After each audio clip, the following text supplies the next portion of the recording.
for clicking on the video. In this track, we talked about wellness, and we're joined by Robyn Glaser, who is the Senior Vice President of the Craft Group. And we discussed questions like, what makes wellness so difficult? And what is something you do that is usefully useless for your wellness? And this conversation was so eye-opening. It definitely changed my perspective. And so I cannot wait for you to listen and hopefully learn. And without further ado, enjoy the track. Hello, everyone, and welcome to The Trek. The Trek is a Civics Unplugged series where community members participate in meaningful discussions on topics that are too often neglected when thinking about building the future. Through prompting questions and provocations, we venture together into complex but important conversations related to building the future and democracy. We understand that this work requires ongoing dialogue, but it's a journey worth trekking through.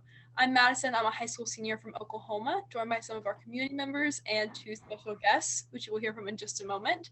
So tonight we're talking about wellness, and we start off with a word association. So when you see your name on the screen, give a brief introduction and the 1 to 3 words you associate with the topic.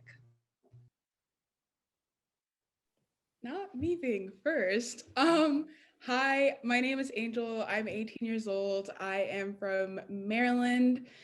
And honestly, right now, when I think of wellness, I am thinking of, and I quote, do better, Angel, for many reasons. I could go on, but I'll just stop here. Yeah. My name's Thanasi. I'm 18 from New York City. I think that the one word I'll use is difficult. Put it there.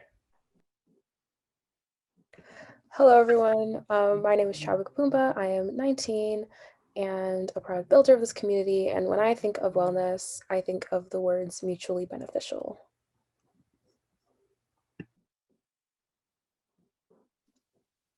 Okay. Well, hey everyone, my name is Ashley. I'm 17 from Vancouver, Washington. When I think of wellness, I think multidimensional. I think a lot of times we go automatically to physical wellness, but there's also emotional wellness and spiritual wellness, even occupational wellness. So it comes in a bunch of dimensions, and all of them are needed for someone to actually be flourishing. Hi everyone, I'm Julia. I'm 23 years old and I'm from Pennsylvania, and my word would be foundation. Hi, I'm Leora. I'm a high school senior from Newton, Massachusetts. And similar to Thanasi, my words were weirdly difficult.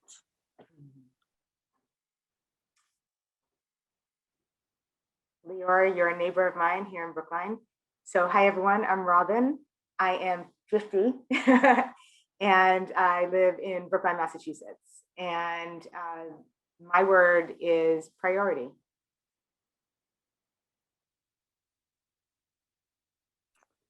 All right. What's going on, everybody? My name is Simon. I am a senior in high school from Boston, Massachusetts, like the past two people. And the words that I would put are takes time. Hey everyone, I'm Gary. I'm calling in from New York City. My word is flourishing. Often used interchangeably with wellness, but whether it's interchangeable or just foundational to flourishing or just realizing your potential, so key, wellness. Well, Gary, you took mine, so not even gonna bother. Oh, I should probably write yours down, but even bother writing mine down. Yeah, but now we can get into the actual conversation. So if anyone has a question or provocation they want to pose, go for it.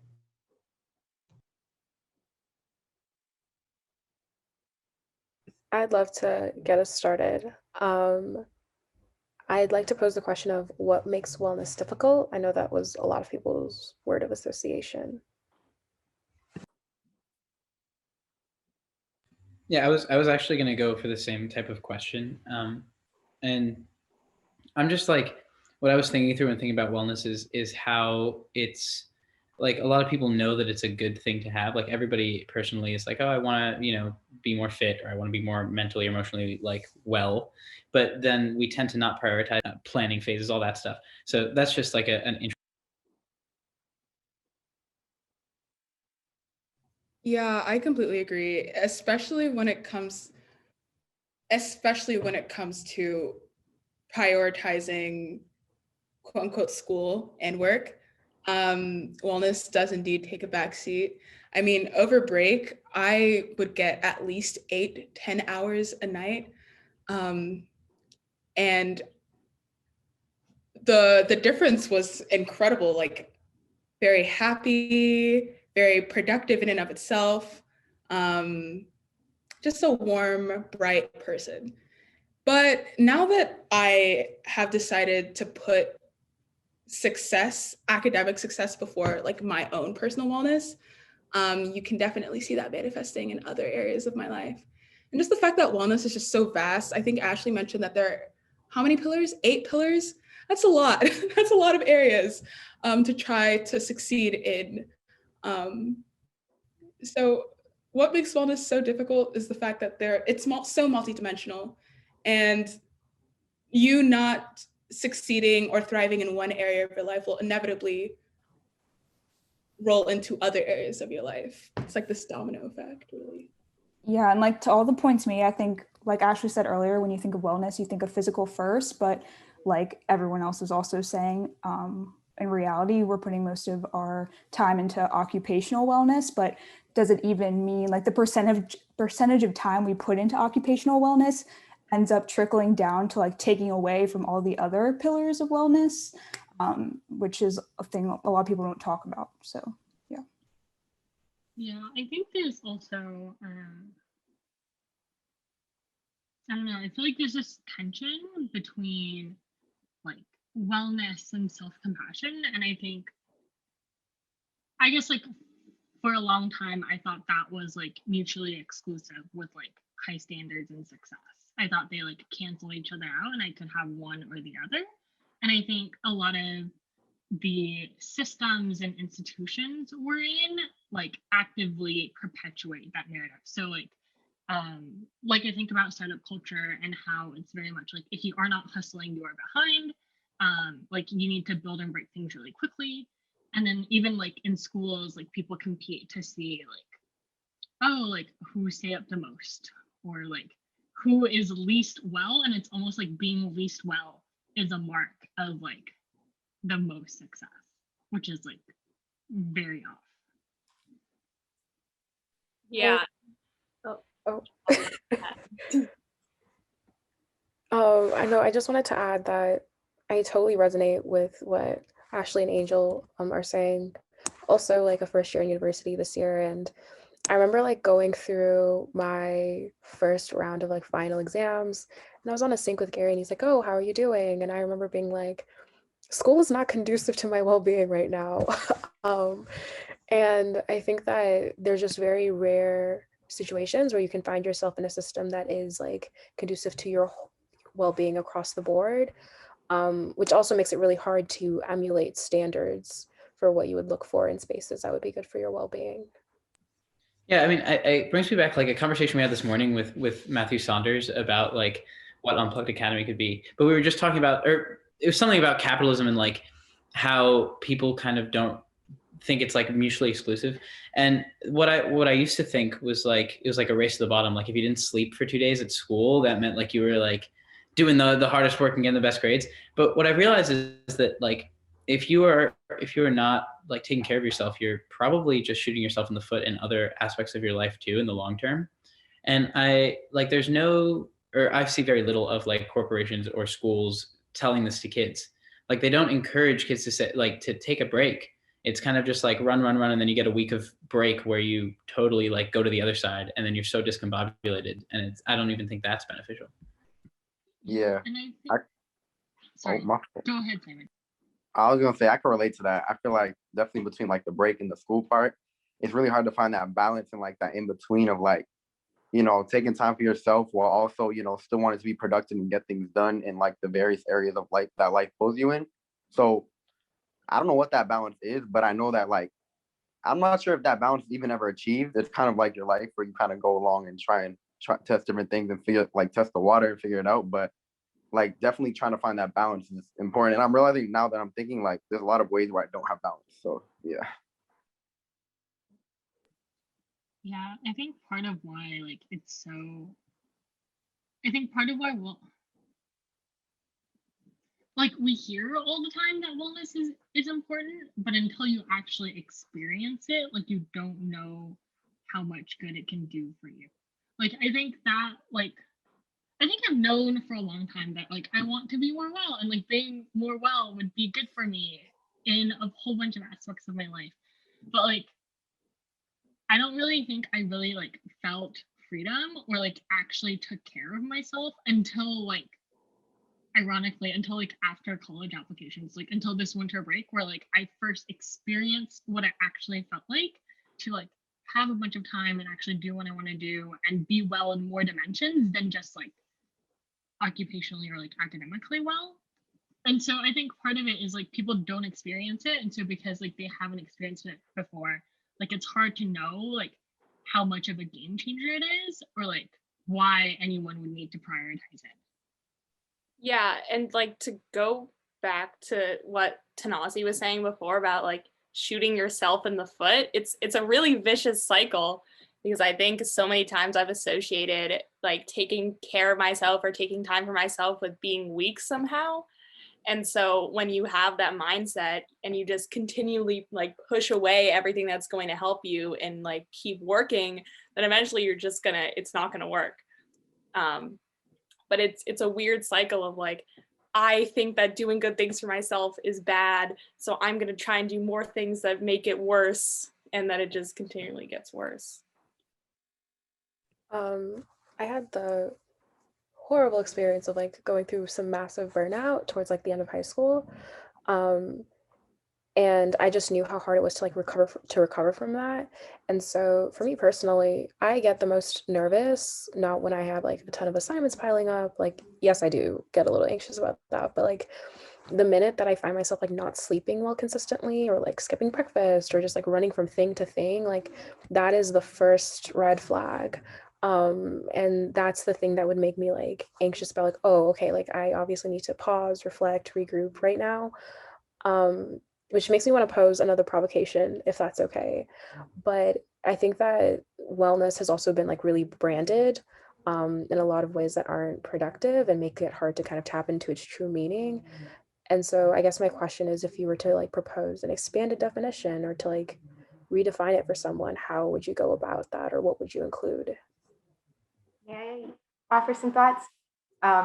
First of all, this is such a unique and wonderful opportunity for me. I really want to be much more of a listener on this call because I don't get such a wonderful opportunity to hear some very smart, thoughtful people like yourselves. Actually, my very good fortune is that I get to hear it from Simon as I pester him with questions because I want to hear his input. So thank you so much for this and for the opportunity to be with you all tonight. So Chabu, this is where I come from with wellness, and that is the definition of wellness.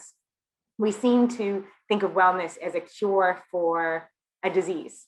So I have the disease of burnout. I have the disease of exhaustion. I have the disease of not taking care of myself. But isn't wellness supposed to come first before disease? If we had a society that focused 100% on being well and not necessarily on focusing on how we fix ourselves once we're not well, isn't that what wellness is? Where we're constantly taking steps. So if you were told you were sick, if I was told I was sick, I have a headache, I need to take, aspirin. I take the aspirin. Well, shouldn't I avoid that headache in the first place? Shouldn't I live my life to be well? And that requires a couple of things. That requires lots of water, that requires good sleep, that requires a lot of mental health, self-care. And so that's the definition that I would like to think of wellness. Let me tell you, when I tell people that I don't eat dairy, I don't eat, I have a really strict diet, I try to go to bed early. Oh, well, you're no fun. Or how do you do that? How is it possible? And I think to myself, I don't understand. Like, it's so outside of my mind. The idea is to be well, and that's what it takes for me to be well. Yeah, I mean, I think that people sometimes see wellness as like you can either have a lot of fun or you can like focus on taking care of yourself. But I've had the experience, like when I was in high school, I was not at all like balanced. I didn't have a balanced life. And I think it was because I wasn't doing stuff that I enjoyed doing. And that just, it like drained all the energy from me, and I couldn't focus on myself. I would come home and I would just go to sleep, and that's not healthy. But once I started doing things that I wanted to do, it would drain so much less energy. Sorry, someone's racing down my block. It would drain so much less energy from me. And I would like naturally find myself doing things that contributed to my holistic like benefit. And so I think that there are just some activities like high school or the way it's structured now that just drain you of so much energy.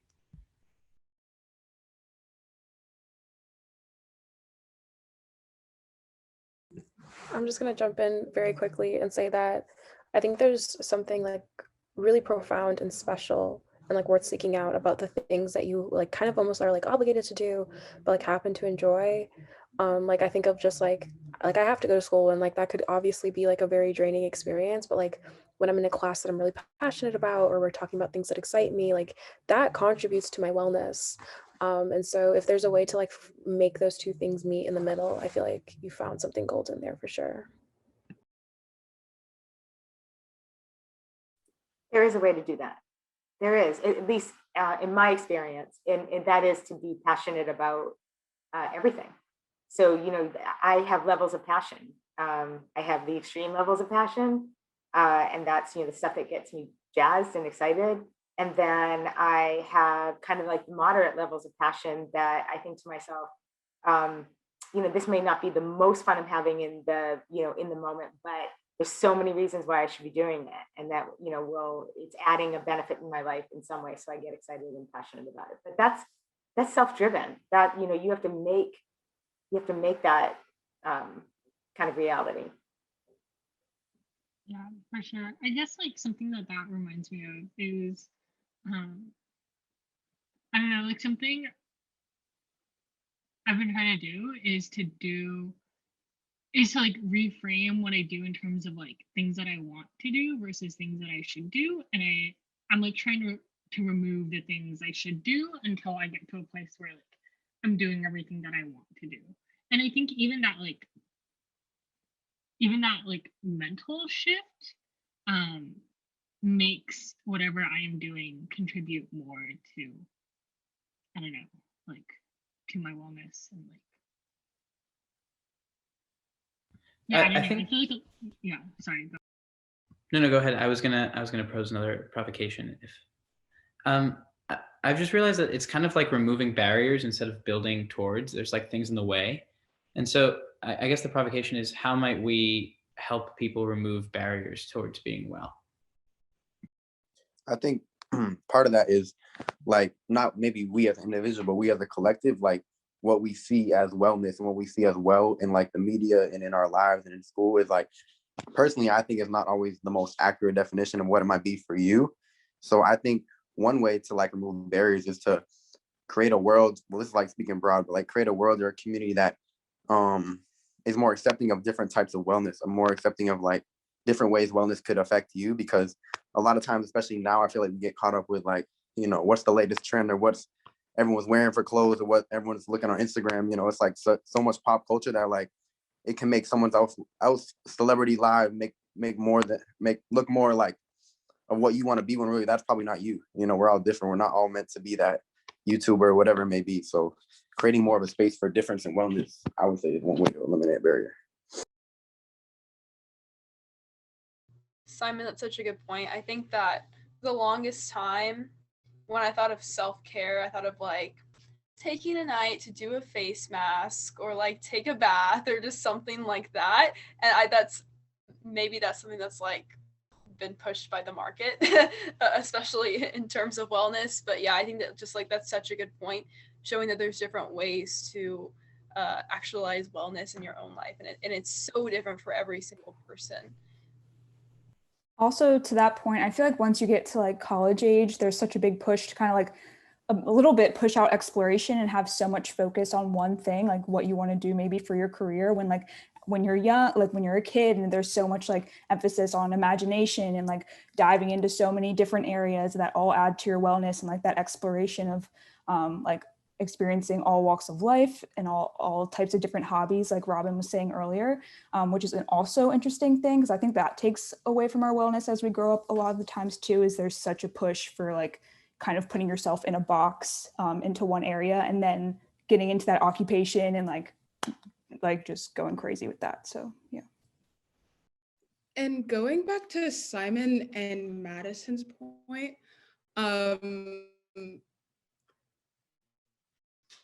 I think that something specifically that Madison said, like how wellness is marketed, I feel like the commodification of wellness.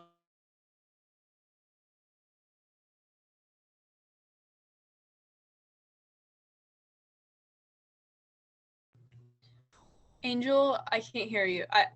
Oh. Okay. I think she's frozen. Yeah, I think she's frozen as well. We can let her hop back in once she comes back. But if anyone else wants to add to this, go ahead. Ashley, what you said about kind of blending the two. I was like talking to you. Oh, Angel's back. Never mind. Here. Oh my God. You know, I think I'm just gonna talk in the chat. No, we want to hear. We want to hear Angel. Go ahead. No, you're gonna hear me, and then I'm gonna break up. No, don't put it down to the word commodification. Come on. Okay. So anyway, commodification of wellness leads to its oversimplification, leading to that small archetype, that very constricting boundary over what we define as wellness. So it leads people to think that, oh, you can just put on a face mask or take a bubble bath and you'll be okay. But that's not true. It doesn't solve all of your problems. And then you're there sitting like, you know, I've done these steps. For some reason, I'm not feeling better, you know? So I think we need to just add more nuance and remind people that wellness is a multi-dimensional thing and not so, you know, singular. I don't know. I hope I didn't break out or else I'm gonna scream. That's such a good point. It's like, even like the term work-life balance, it sounds great. And it's the same thing with activism, right? Like people think that activism is so easy. It's like posting on your story, but that actually just does nothing. Same thing with like the term work-life balance implies that you don't like your life and you don't like your work and you have to balance the negatives of the two, when really what an ideal life, at least in my opinion, should be is like you love your work and you love your life and they come together like yin and yang, not to be so cliche, but like that's what I think it should be. But I feel like we treat normal humans like they're so stupid and that they can't understand more nuanced, systemic, like things of how to be like healthy. And we're just like, oh yeah, just put on this face mask and like paint your face with this avocado and you'll be totally fine. That's just dumb. I think what you're all saying is that, you know, this goes back to Simon as well, is wellness is defined by you, not by everyone around you. So Thanasi, when you say, you know, it's okay to love your out of work life and your work life, you know, throughout my career, I've always said, for me, there's no difference. That, you know, my work is my personal is my work. And people have thought that, you know, she's crazy. You know, she's, you know, no wonder why she's single. No wonder why she, you know, doesn't do this well enough or whatever. And for me, my happiness, my what gets me excited and out of bed is the work that I do. And I make that work very personal. So I think other people's expectations really can't matter when we're talking about wellness. Other people's advice, if someone said this works for me and it's someone you trust and you know, it sounds good in your gut and you say, yeah, that might work, I'm going to try it. Okay. But at the end of the day, it has to be what works for yourself. That anti-bloating pill made you feel better. Well, when I took it, it didn't make me feel better. So I'm not going to do that anymore. So again, just staying very close to kind of what's right, not what people who are around you are telling you what's right. Yeah, and just to add on to that point, I feel like the world would be such a better place if everyone prioritized their own wellness. If everyone prioritized like taking care of themselves and making sure that they're happy and healthy and able to do what they want to do, the world would be so much better. And I guess that's like very optimistic and wishful thinking, but in an ideal world, I think that would be the case. So I want to pose a provocation related to that. What does your personal wellness have to do with societal wellness or societal flourishing?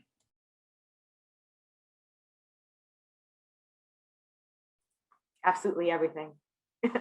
Because we are, the people on this call, the people around us, we're what is going to make society work, and whatever that means. And if we're not healthy, if we're not, waking up each day and feeling the strength, the power, the intellectual capability to go out and make impact, then what is going to keep society? What's going to keep the engine of society going, especially the engine of the good, of the good parts of society? Well said. Yeah, I think that in order to have any sort of progress in the world, you need to start at like the single level and make sure that people are. Gary just popped in for like 1 second, but like you kind of have to focus like bottom up instead of top down. There's absolutely no way that we can like heal the planet if we ourselves are not healed, and just like there's absolutely no way you can like know an issue if you don't know yourself or whatever. But I struggle to like, when faced with the scale of like billions of people, how you can shift systems and kind of like help people feel well. That's the daunting thing that kind of like doesn't keep me up at night. I don't think about this like all the time, but like is the problem at hand.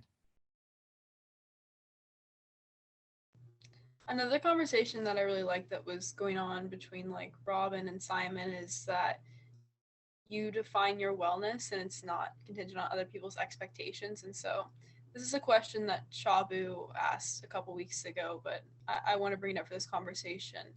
In terms of wellness, what is something that you do that is usefully useless, like for your personal wellness?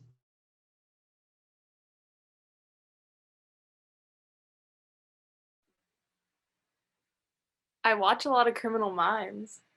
It's totally useless and a huge waste of my time, but it lets me not think about other things for like 45 minutes or whatever. And it's nice.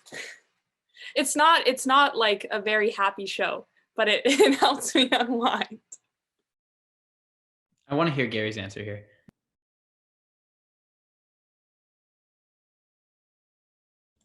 You go first. I didn't think about it. I can go. I play so much. I spend so much time on the Sims 4. Yeah, after discovering that game, I think a lot. It's very therapeutic for many reasons. I feel like I'm in control of at least the lives of my Sims. I am in control of the lives of my Sims in that game. And they could be as rich and as carefree as they want to be, or as problem ridden as I want them to be. And it's just very nice, you know. Yeah, very, very, very therapeutic.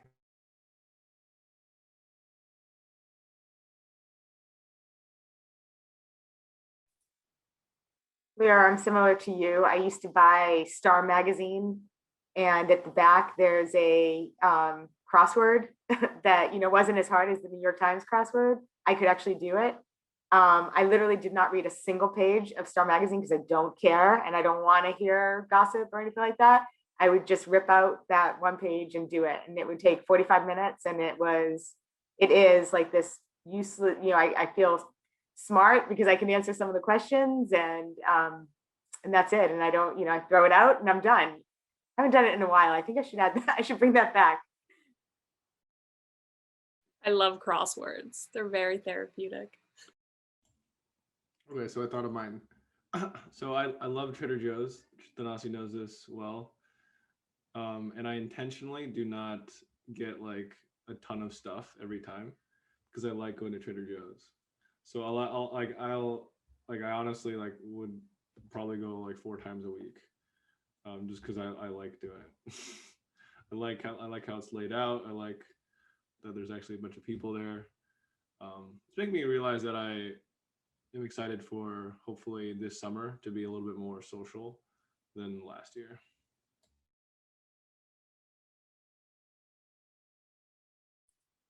I really love this question. I would love if everyone kind of, Julia, Ike, who joined, everyone, Ike is also one of us here in Boston. He's actually in Providence, and I didn't know if he would join because he just took the bar, the law bar this week. Nice. So could you just very quickly, Madison, I don't mean to take away your hosting, but No, could you just very quickly tell everyone who you are, your age, where you live, and just introduce yourself very quickly?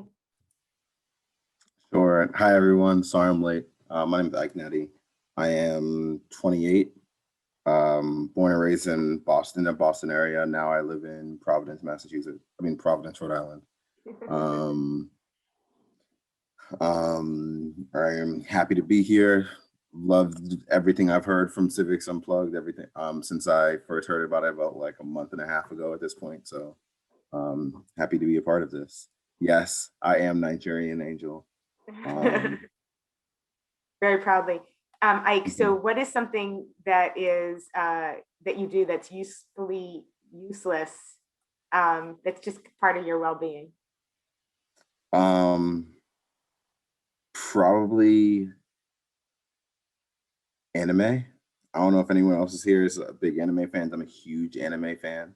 Honestly, anime is probably the only thing that got me through my bar studying over the past couple of months. So my fave, ooh.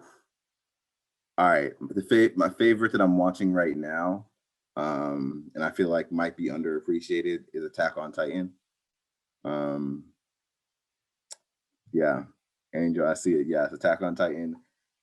It's a GOAT. It's like it's in my top 3 animes of all time. It's like an exclusive company. It's up there with like Naruto and like Dragon Ball Z. It's like up there with some classics. So yeah, I'd have to go with that. Okay, I'll go. Mine is in between listening to music, which I was hesitating to say that's useful at first, but I don't really do anything when I'm listening to music. And a lot of times I do it when I don't want to do anything else or when I'm doing something else. But yeah, listening to music. And then the other thing I was going to say was sometimes I like kind of just scribble down in a notebook or something if I'm, yeah. You took mine. Literally, mine is doodling. I always have a piece of paper next to my desk and pens, and sometimes when people are talking, it just honestly helps me listen to like take a pen and like doodle literally whatever. So I have to steal that one. I think mine is I'm just like super very social, so I like hang out with my friends a bunch. So sometimes I'll just like drive to my friend's house now that I can drive, and like just like sit in the car and kind of just like be close to other people, and like you don't even need to have conversation all the time, right? But just like having other people coexisting is pretty good. It's not really useful to me, but it's just a way to like not focus on work or other stuff.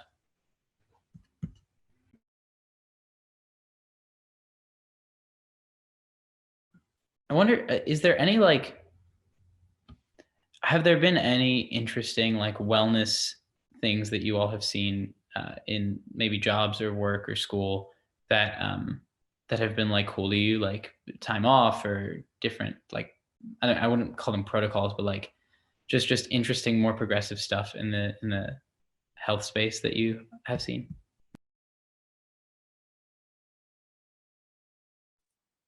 Someone on the call that's probably had the most jobs, only because of age. I would say that the corporate world does not do a great job of that. So when we were talking earlier about these expectations in college that you were talking about, that it's almost like a badge of honor to not take care of yourself. It suggests that you're working harder, and you're working more than everyone else, and it's kind of like a badge that you carry. That is age that's as old as time. I can tell you, I did a JD and an MBA at the same time. I don't identify as a lawyer anymore, but my first job was as a lawyer, and it was a thing to at night, first of all, if you left anytime before like 1 o'clock, then you obviously weren't an important associate. You weren't doing important work. Most people like left anyway, so they would just leave their door open and their light on. So, oh, they were there. They were just in some conference room working or another office working, but they were home. And so like there was this thing about people in Madison, by the way, I know this is, but you can't even write what I'm writing. I'm sorry, it's too much. But I hopefully it's okay to still share these experiences with you. But so everyone would leave their lights on. Now, of course, and Simon and Ike will tell you this is true. I was there. If my light was on and my door was open, it's because I was there. 3, 4, 5 in the morning, I was still there. But I used to sit next to, hopefully this will make you laugh.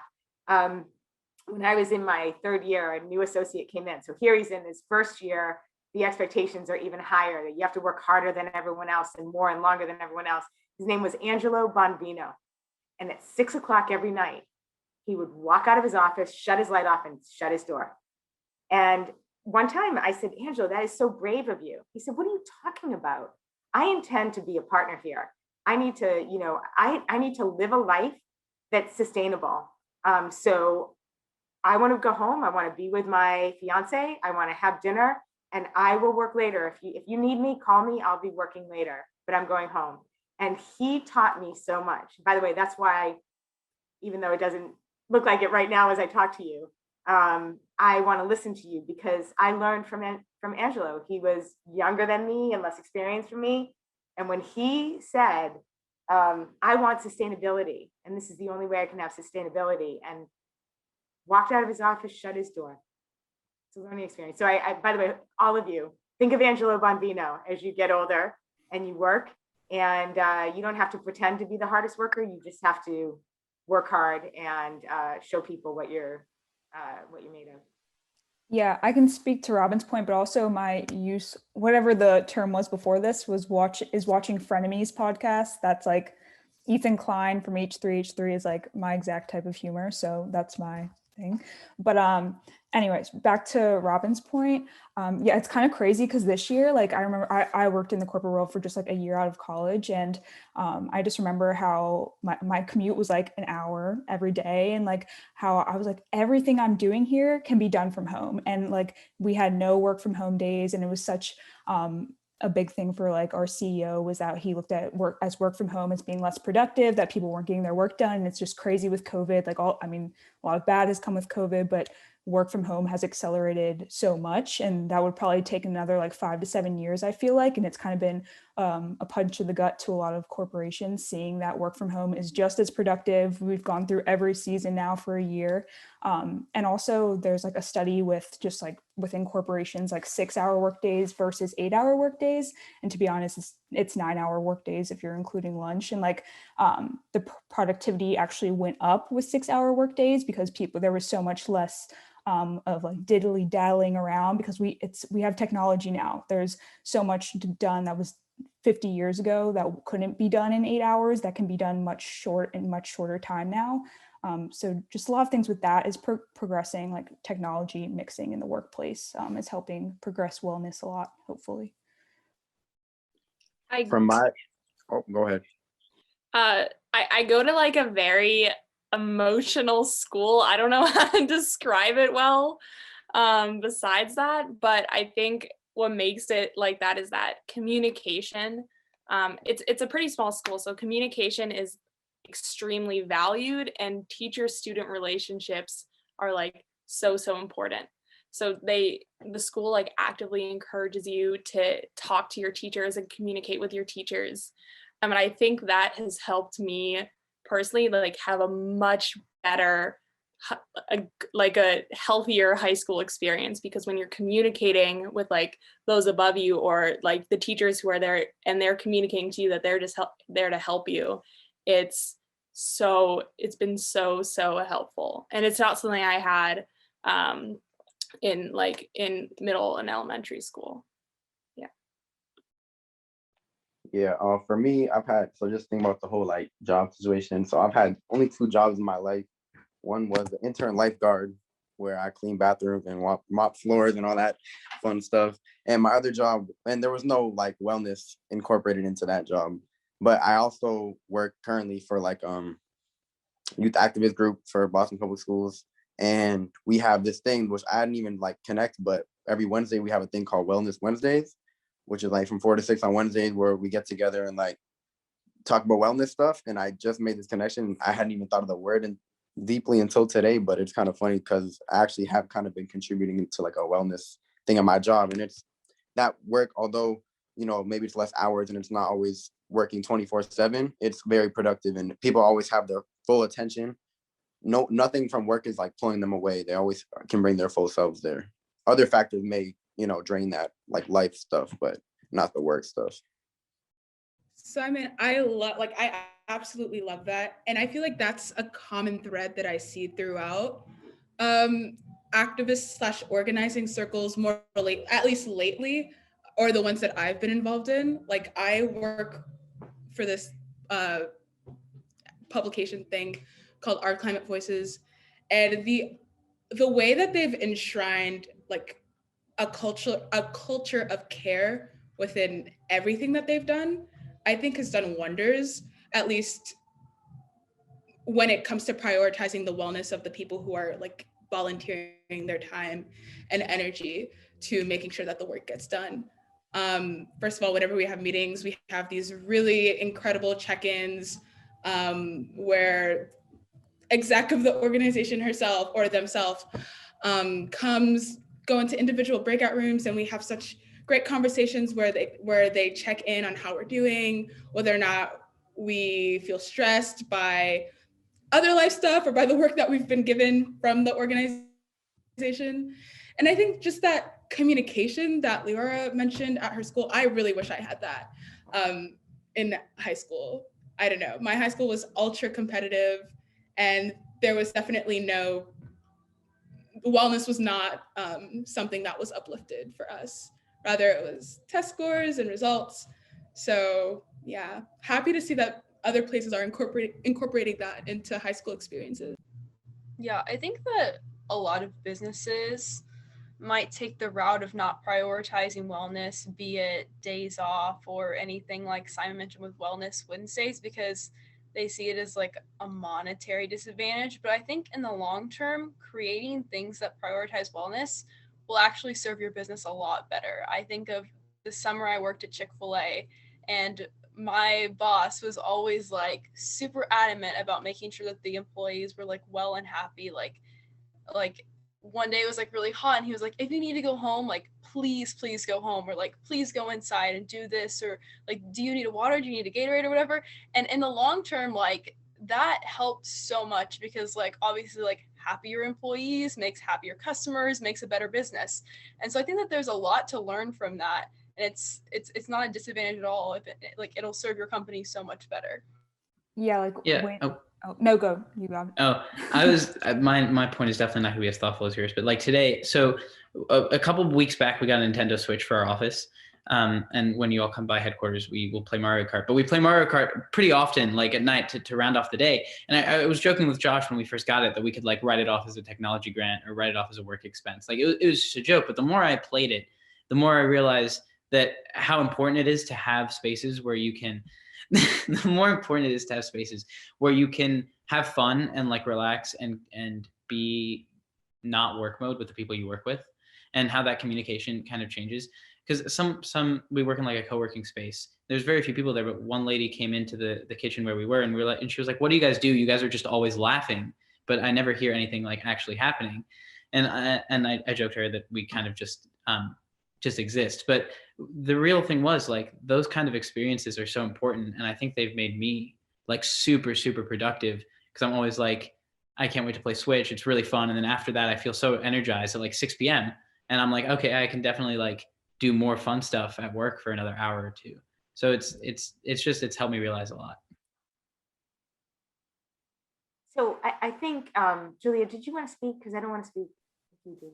No, I kind of forgot my point. Maybe I'll remember later. Thank you, though. Okay, you can definitely jump in.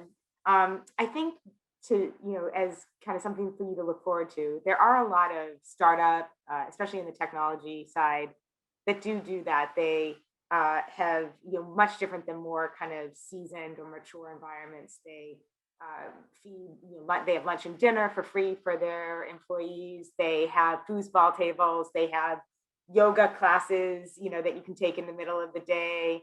They've tried to incorporate all of these wellness initiatives.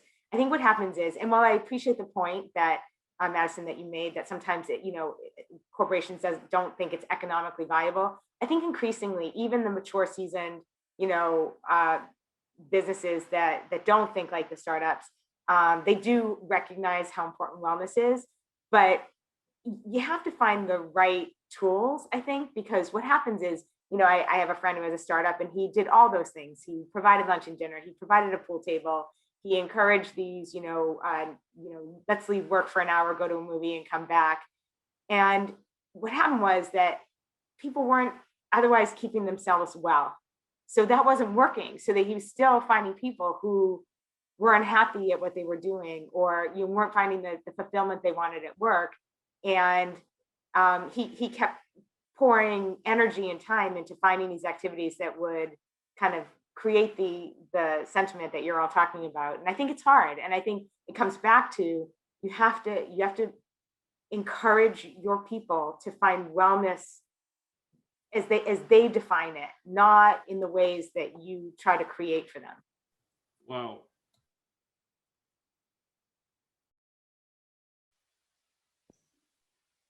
So, Robyn, that was actually a really insightful point. I think that I'm really getting a perspective into that right now. Like, you actually mentioned like the whole lawyer thing earlier. I have tons of my friends just entered the legal workspace and regularly complain of how their mental health is lacking. Yeah, everything that you said, I've heard recently, like throughout my whole bar prep time. So, but to get back to the question a little bit, some of the things that I've seen, I've seen like bar days, like a company hire a bartender and come in for the staff. One of the things I did in law school is after any like major events. So one of them was like Trump getting elected. One was just like issues that we had at the school. We hosted like talking circles, because sometimes you just need the space to just like breathe, like an experience and just react to news together, and to go through that with your community, so you understand that when you're crying, when you're down, your community kind of feels that same way. And all we did, like, we had teachers in there, we had students in there, faculty members, grad students, undergrads, and we just had tons of boxes of tissues. No one had to speak. No one, like, we just went there to relax, take it in, take it easy. If you wanted to say something, the floor was yours. So that's one of the great ways I really made it through my undergrad. There were definitely times when, not my undergrad, my law school time. There were definitely moments in the outside world that made kind of living on a daily basis, like, kind of really oppressive. So seeing that my community was there for me was amazing. And it was great to have that, be welcomed by the school environment. Yeah, that actually just made me like saying that, like, and what both Robyn and I said combined, kind of like the idea of, like, my personal, what I've seen in my work experience is, like, everyone is going to deal with bad things outside of work, and like the work you're in can only control so much, and that's very limited. Like I said, we all have lives. I've had friends who, like, I've worked with, and myself, have gone through a lot of stuff, and work isn't gonna, like, a pool room or a bartender isn't gonna be there to, like, that's not gonna fix things in shape. But one thing that I think personally has helped and connects to what Ike was just saying is, like, knowing that work is a safe space, and knowing that you feel comfortable with the people around you talking, and have a space to talk about other things besides work. Even if you don't talk about what's going on, like, just feeling comfortable in that space, or being comfortable enough to say, hey, I'm not in my best element today. Hey, something's going on. I don't really want to talk about it. Or, hey, can we talk about it? And having that be available, I think, is, like, really pushes, like, the wellness that you're able to bring to the space with you. Because, like, we're not like I was saying, like we were all saying earlier, like no one's wellness is the same, and no one's like lives are the same. We all have a unique experience. So like coming to the space, we're all coming from different places with different life lessons and opinions and beliefs and all that stuff. So just creating a space that values like the safety net of that, kind of like the safety of like, you know, of lifting your peers and working together and having that comfortable environment, I think helps. And it's almost like that's not even a thing. It's not like it's not tangible. It's more like this invisible space that provides comfort and provides safety that it's kind of hard to get, but like working towards it is like can be really helpful to your employees or people that you work with. So yeah. Let me also take a second to shout out Robyn. So you guys don't understand that Robyn has actually been my boss for the past like 5 months since I joined the Patriots organization, and legit one of my favorite parts of the job is Robyn creating a space for me to just feel and for me to just like be, and that was so appreciated. Wasn't necessarily something I expected getting there. That's not necessarily something you expect in corporate America, right? It's a lot of corporations, they kind of just want you to constantly do, and like whether it's Robyn having her door open for me, so if I just had a thought, like I had something that was weighing on me, like I could just walk in and have that conversation, it did wonders. Because right, like sometimes you just go in there, have that conversation, now it's free off my mind, even though it's weighing on me, I can at least get back to work, right? And I don't think many organizations understand how something as little as that can really make go a long way. Yeah, and to Robyn's point about like the free meals and pool tables, the corporation I worked for was probably the most stereotypical like wellness type of corporation that I could have worked for. But it came to the point where there was so much, like not so much dead time at the end of the day, but like probably 3 days of the week, there was like 2 hours of more dead time. And like they had all of these free perks and whatever. I'm like, all I want is like my time. Like not only like I drive an hour here and I have to spend so much time here. And like I have other things outside of work that I'm passionate about and like want to put my times towards. I don't care about all these free things. Like I just want my time back. And again, kind of to the point I was talking about earlier, like how COVID exacerbated work from home has been like, I'm so thankful for, because there's so much saved time that I can put towards, yes, the job, parts of my job that I'm passionate about, but then there's all that other time that I can put towards the other passions I have in my life. So yeah.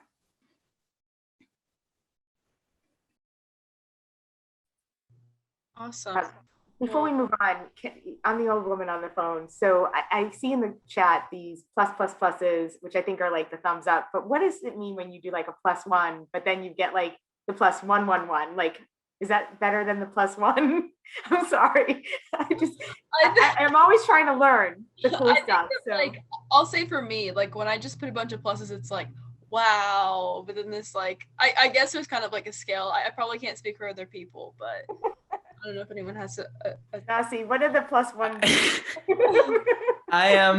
I just get it's like extra thumbs up, but I'm too lazy to type the emoji, so I just hit one a bunch. Okay, I love it. No, I really I love it. First of all, I did not need to do that, but thank you so much. Like that means so much to me. But one of the things that I'm sitting here, I'm so proud to be part of this conversation with all of you, really thoughtful, smart people. And Julia, never lose that. Always remember that there's so many other great ways to spend your time that other than work, that fulfills you so that you're much more productive at work. That's very easy to lose, especially when you maybe for someone like me who's very, I want to keep rising and so I need to spend more time. I need to work harder and all that. And I kind of lose that. Please don't ever look at Josh's comment right now. He's absolutely right. I don't know if I'll ever disagree with Josh Thompson. I seem to agree with absolutely everything he says. So I agree with that. And then the other thing I'll tell you that has improved my wellness over the past couple of years is I take myself to places I don't get to go, to listen to people I don't get to listen to normally, to hear and see things that I don't get to hear and see normally. And I stop and I listen and I learn and I see.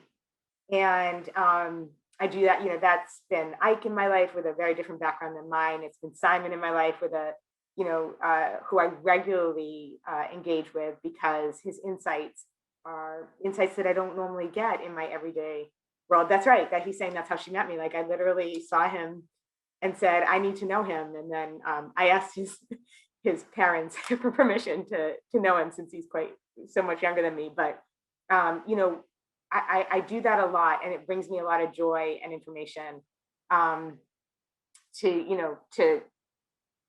It's very enriching in my life. So conversation like this is very enriching, and I would encourage all of you, talk to some of us old people, take yourself to neighborhoods that you don't get to go to and talk to others. And it really is very fulfilling and enriching. Yes, I love that. I gave you some pluses in the chat because I really do admire that. I think that we can go ahead and start our reflection. So I'm going to send a copy of the notes in the chat right there so that you all can look over them. And while you're looking back at the notes, I can kick us off with reflection. So I went into this conversation thinking that, there are certain things that are almost guaranteed biologically to bring us wellness, like working out, eating healthy, having a consistent sleep schedule. And so from there, I kind of created the thesis in my mind that there is a recipe for wellness.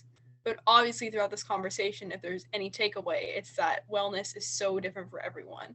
And while there are things that we may be biologically rewarded for, really there's not an exact recipe, and there's so many things, to use a terminology from earlier, that are usefully useless to each of us and that bring each of us happiness.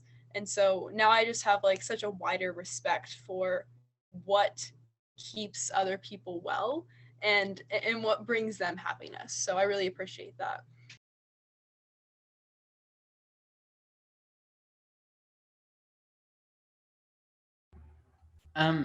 Yeah, to build off, I think my reflection's kind of in the same thing. The two things I've realized is, one is that wellness is super interconnected and multidimensional and weird.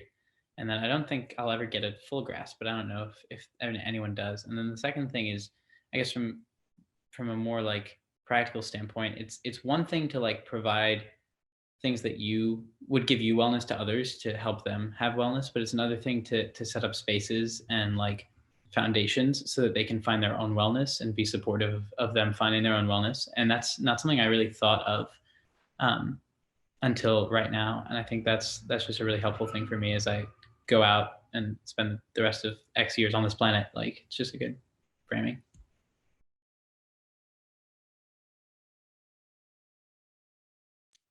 Me personally, my reflection on this, I honestly didn't even know what I was walking into.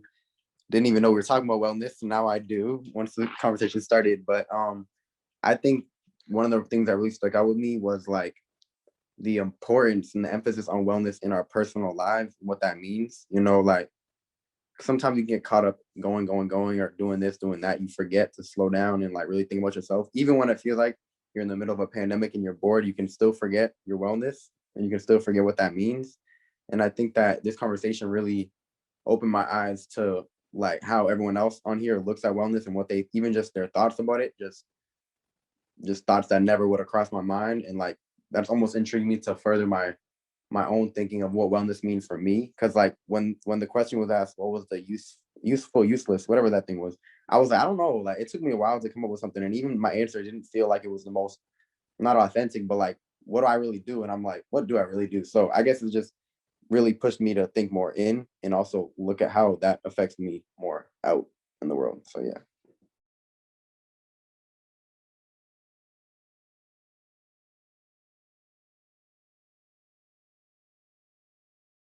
I think for me, I've done a lot of reflecting on my own and what wellness looks for myself.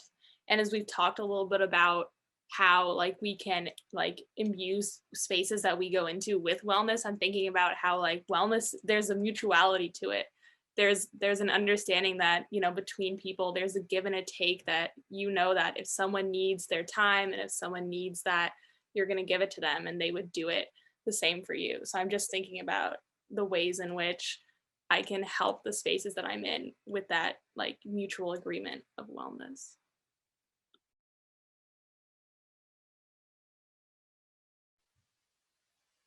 I can go.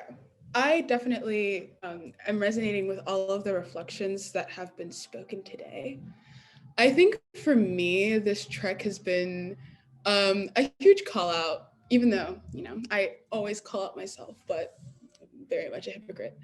I'm realizing that I come from a culture, at least specifically my family, has constantly ingrained this narrative of hard work, success. We came to this country so that you can find success, and so that you can live a better life than much better than we did when we were back home, right?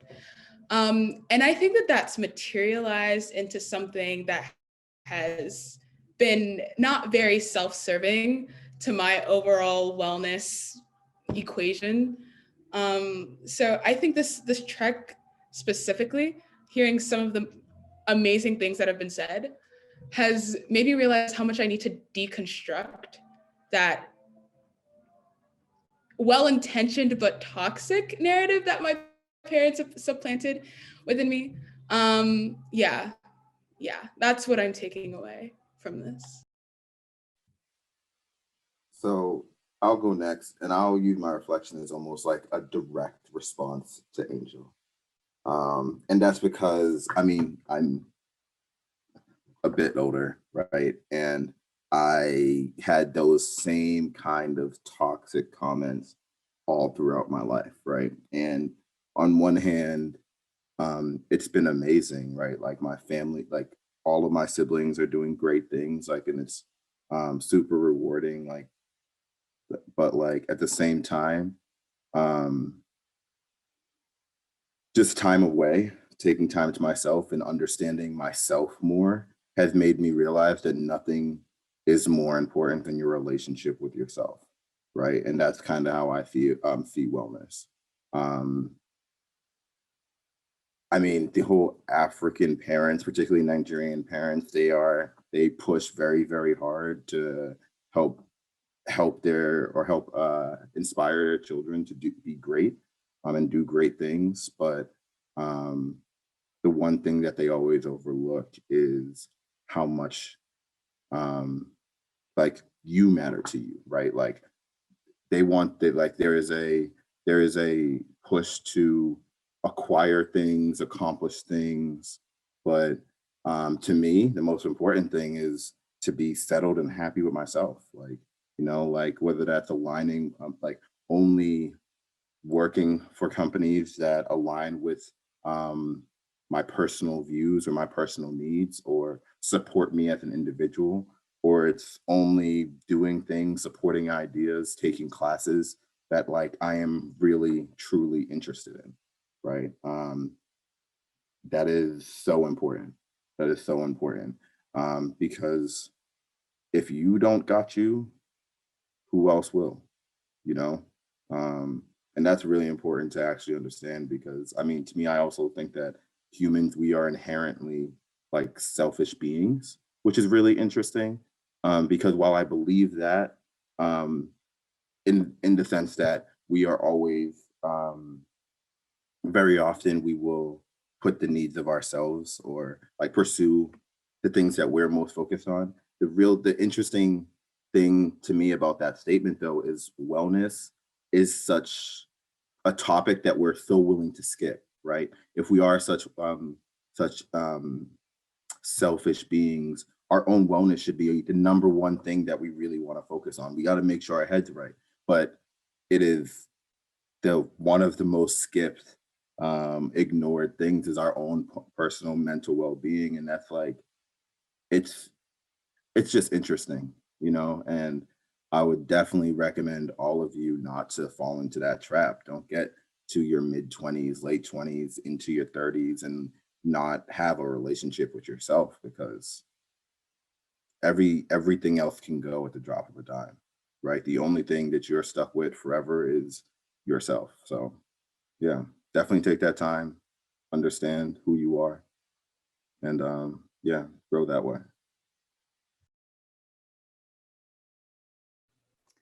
My reflection would be, from the beginning, we kind of talked about how many of us kind of equate hard work with the time we put into something.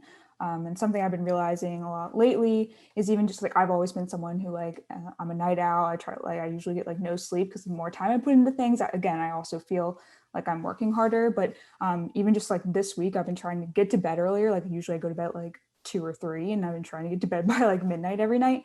And I've been so much more productive with my work throughout the day, and I've been able to get so much more better quality work to people when I'm putting my wellness in even just a small area to the forefront of my life. And it's wild because usually, like I said, I think the less work you put into something, the less quality it is.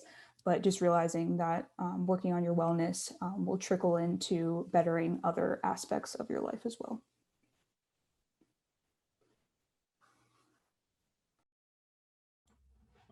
I'm happy to go. I mean, I don't even know where to start. There's a lot of really interesting stuff to reply to regarding parents. It occurred to me that it's hard to blame them for not encouraging holistic wellness if they were never taught that themselves. My dad and I were talking about like last week how he was just trying to survive, like for like in America, like he's an immigrant. He literally said that he never had to make like a meaningful choice until like after both my brother and myself graduated from college. And I mean, there's a lot there, but people are like, I'd say so many parents are just in survival mode, right? Like for the longest time. Also, just think about what it does to their wellness. And it's been really beautiful because both my parents have started reading more and like doing more creative activities and like dancing, like singing, like doing more karaoke. And they're like, wow, we missed out on that. Like for basically all of their lives. Obviously they've had a really great life, but I mean, I think we're all experiencing this together, like this common recognition that we've neglected, our society has neglected individual wellness, which has affected like, what's like the perfect manifestation of our neglected wellness? It's our like really toxic political system. It's like the individual, all the shadow, right, is like manifested like into a monster right now. And the final thing I'll say is this conversation has really made me think about how I'm pretty tired right now. And it's not simple of like wellness and happiness and fulfillment. Like this was one of the most productive weeks. I mean, I almost feel like I say this every week because we do get a lot of stuff done here. And it's really fulfilling, and it's exactly aligned with like my civic purpose and stuff. And I actually do get usually get like 7 or 8 hours of sleep, but like, I mean, there is just no formula, right? Like I'm doing the work that I intentionally left my job at Google to do full time here, and I'm very happy day to day. But I know I could do a lot better with my wellness, so I'm going to think more about that. I'm the last. I think that what I would add to all these incredible, I mean, I'm plus 111 to all of you. I'm so honored to be here and chat with you all. And Madison asked earlier, do you have 15 more minutes? I mean, I have 15 more hours. I could literally have this conversation with all of you. And hopefully I can join you on another trek at some point. But I would say that for me, my wellness is very dependent on the wellness of others. And I like to contribute to the wellness of others. And, when we talk about our broken system, our broken political system, and, the stuff that's broken around us, I think if we are thinking as we, not me, and that's so important right now when we think about vaccinations and we think about masks and stuff like that. If we care about each other's wellness, I think that can be impactful. But again, wellness is so personal, and I would say that a large part of my daily wellness is when those around me are well and when I can contribute to that wellness. And I think sometimes it's a little overbearing and Ike and Simon would attest to that because I tend to care about their wellness a lot, and I'm very I'm very pushy about a few things. But I love that. That's beautiful. Was someone gonna say something? Couldn't tell. Okay, maybe my audio is messing up. Anyway, Gary, you can go ahead and stop screen sharing. Just wanted to ask one last question. So for Robyn, Ike, and Simon, since this was your first trek, what were your thoughts on the trek overall?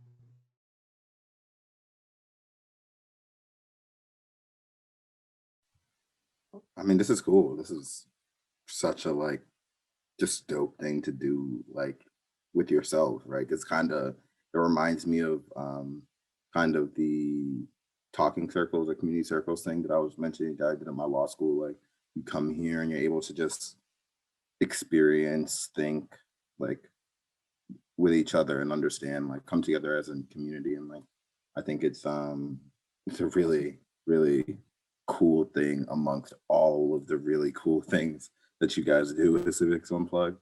But I love it. I love it. Thanks for the invitation.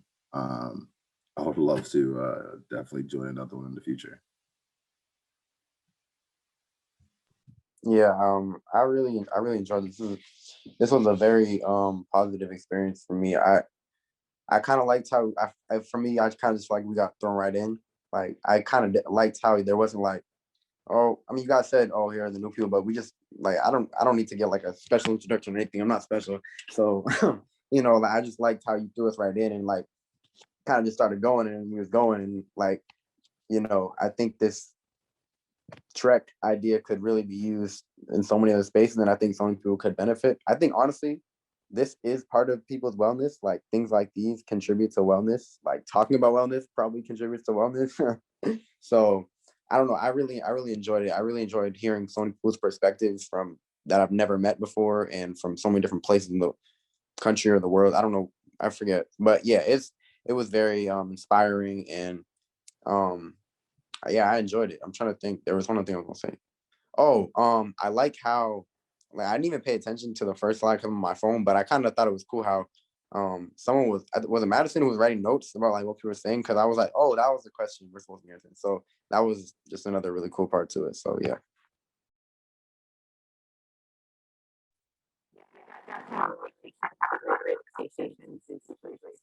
It's so great. Robyn, I think your mic is covered or something.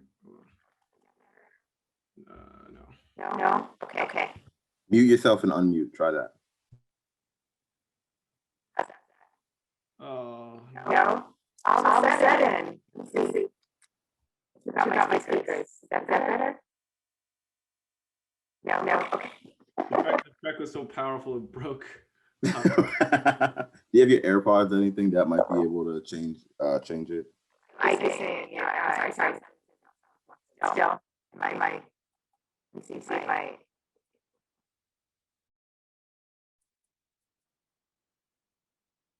Is that better? No. Okay.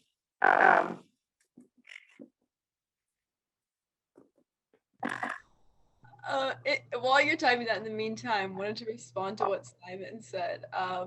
Simon, what you said about the trek has become part of my wellness. We have these so many different times a week, and I love it, being to dialogue with people all the time. And it's cool that we had all never met before, but we were able to just get into a conversation, and I thought it flowed so well. And so that's another beauty of the trek. But Definitely, yeah. This is wellness right now. We're working on ourselves, talking about it. Honestly, I feel like the idea of talking about our own wellness is something that we don't do. We might practice wellness, but reflecting on wellness is a whole nother aspect to your wellness, which I didn't even think about. So Robyn said, I feel fortunate and grateful for this opportunity to meet people I don't get to meet and listen to thoughts and ideas I don't get to hear and listen. I get to hear and listen and learn. Thank you. Yes, we loved having you. We loved having all of you. Like we said, we have these multiple times a week. So if you want to come to one in the future, just let us know and you can hop on. So yes, thank you for coming, and thank you everyone else for coming and spending your time. Absolutely amazing trek, one of our best ones in my opinion. And I will see you all later. Bye. Night.